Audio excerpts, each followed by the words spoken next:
Hey people. Oh, well, today's one of these days. It's really interesting. I was just talking with a student the other day about how one of the features of this process, and this is a feature of the process whether we're talking about creative spirituality in the sense that I talk about sometimes, or just any spiritual path, which is essentially to say what it means to be human. It's a factor in being human that we go through these cycles from light to dark, or from, emotionally it can feel like we're on top of the world or under the world. We have the weight of the world on us. And that these cycles are just sort of, they're part of the unfolding. They're oftentimes a next layer, a next level that we're going to,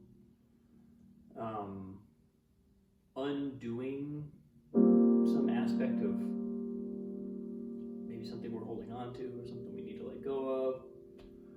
And I'm bringing all this up because I've sort of had a day where I've just felt sort of that heavy feeling. I've done posts like this before, and I've just kind of gotten used to letting that be whatever it is. And knowing, the nice thing is, I was talking about this with Madeline yesterday. I was talking about the fact that we can't stop those cycles. We can't make the cycle from light to dark to light, or however we want to describe it. We can't make it go away. We can't stop that cycle. At least I haven't found a way. And most teachers I've talked to have said they haven't found a way.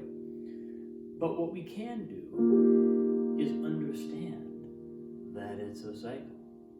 Understand that what we're doing is going through a series of experiences that have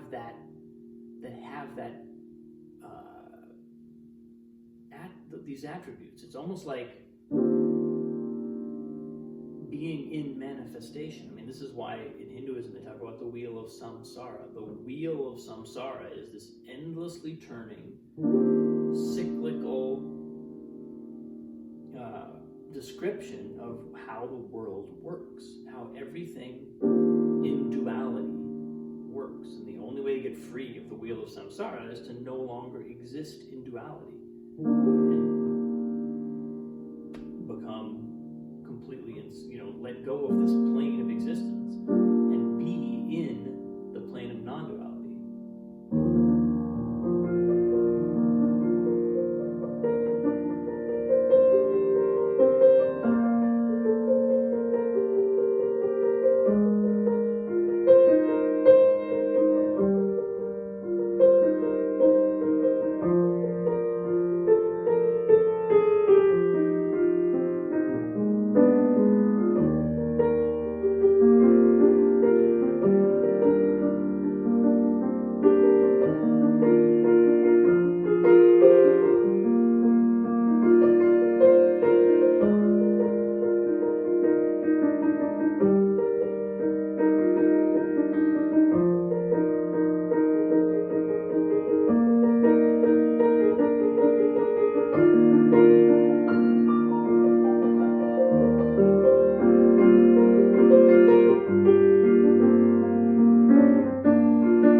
something very cyclical about music.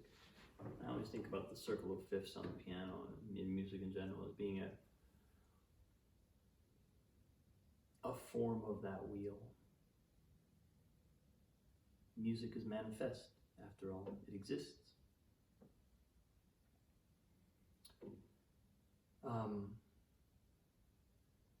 One of the things that came through recently with a student, which was really beautiful to consider, was that sometimes when we're stuck in a place where our own, it's like we're coming into that, we're going to the next level, we're getting pushed, we're in that place of questioning everything and, like wondering if anything we're doing is any good. That's a typical artistic expression of this state. One of the things that can pull us back and sort of like remind us and a lot of times reinvigorate us is remembering that it's not just about us. What I'm doing is not just about me. There's a gift here. There's something, there's a service in it. And a lot of times that's enough to get me out of the perspective that's looking at it from the point of view of my ego going, is it good enough? Am I good enough? Is any of it good enough? What the hell? What is it? I don't even know what it is. Let's throw it away. Right? The kind of like it's not necessarily about me, but it kind of is about me. It's about it's all within my reference point. And opening it up to remembering, but there are other people being served by what I'm doing. There are factors outside of myself to consider that are almost certainly more in number and potentially most likely more important, more significant than this kind of interior sphere of reference and judgment and whatnot. And remembering that this is about there's a service here to other people can really kind of open the door again. That works for me quite well to sort of remember, wait, I'm not doing this for me. I mean, I am, but not strictly. And can I come at this from a place of service? Does that alleviate the feeling of stuckness or darkness or whatever it is? Come out the other end of that cycle, hopefully. Thanks for watching, folks. That's where I am today. Kind of just again, I'm very much outlining the features of this creative spirituality idea now, and it's like they're hitting me every day and I'm getting experiential feedback, experiential prompting almost to continue doing this. So it's kind of where I'm at. So much love. Thanks for watching. I appreciate you. I'll see you tomorrow.